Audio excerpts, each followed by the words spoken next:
The storm breaks, not outside, but in the suffocating stillness of the room.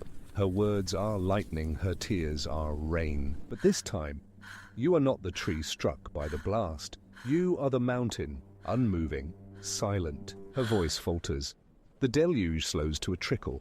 A look of confusion clouds her features, a dissonance she cannot comprehend. The script has been changed and she doesn't know her lines. This is the moment a woman realizes her emotions no longer control you. Before this moment, your life was a carefully choreographed dance on a floor of eggshells.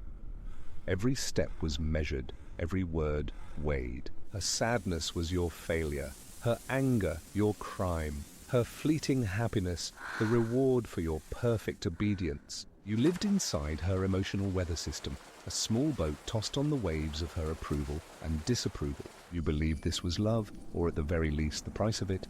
You paid with pieces of your own soul, your own sovereignty. But something shifted.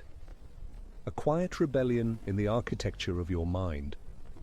A foundation was laid that was not built on her. You began to see the strings. You noticed the patterns, the tears that only appeared when you asserted a boundary, the anger that flared when you chose yourself. This isn't a villain's tale, it's a story of programming.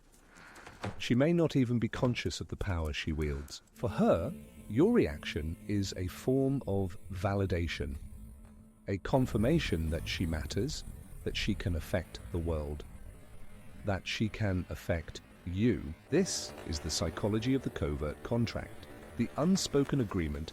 I will provide the emotional drama, and you will provide the soothing, the apology, the surrender. When you stop fulfilling your part of the contract, you don't just defy her, you break the reality of the relationship as she knows it. So, the storm arrives, but you have built an anchor, an internal center of gravity that is not dependent on her emotional state. And your silence, your calm, is the most terrifying response imaginable, because it's a language she doesn't speak. This triggers a predictable, yet chaotic, sequence. Stage 1. Confusion. She thinks her tools are broken. She tries again, perhaps with more force. The tears are more dramatic, the accusations more pointed. You don't care about me. Is there someone else? I can't believe you're being so cold. The old spells are recited, but they have lost their magic. When confusion fails, stage 2 begins, escalation. This is the true test. She will amplify the behavior that once worked. The drama becomes a full-blown theatrical production. The goal is to force a reaction, any reaction. Apathy is poison to the emotional manipulator. Your calm is not peace to her. It is a declaration of war. It is the ultimate rejection. Consider James and Ilara.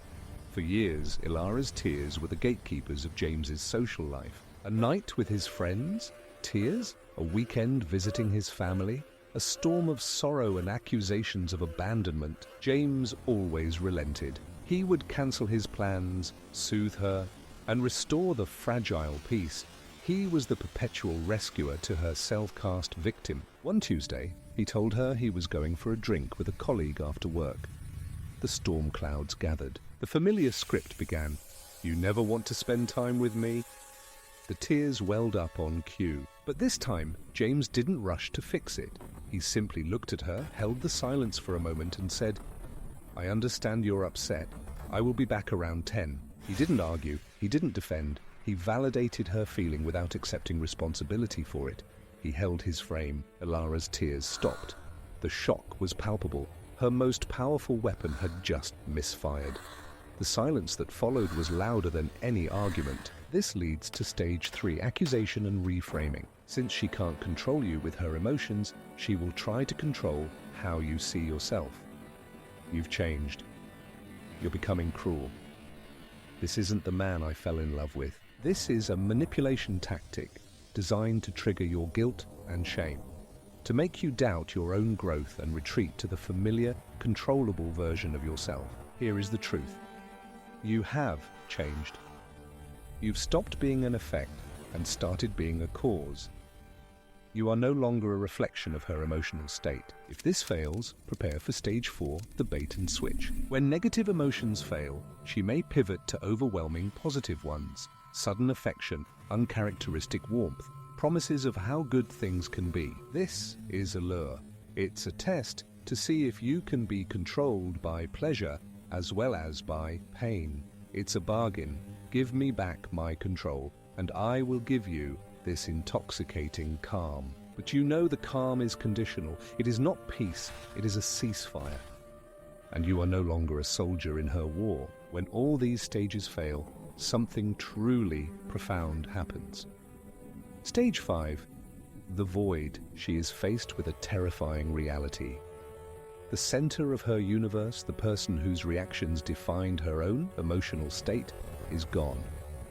Not physically gone, but gone from her sphere of influence. This can lead to one of two paths: despair or growth. She must now learn to generate her own validation, to soothe her own anxieties, to become her own emotional weather system instead of trying to control someone else's. And you? Your journey is not about victory, it's about sovereignty. You did not win. You simply refused to play a game where the only prize for winning was the chance to keep playing. The silence that you offered was not a weapon.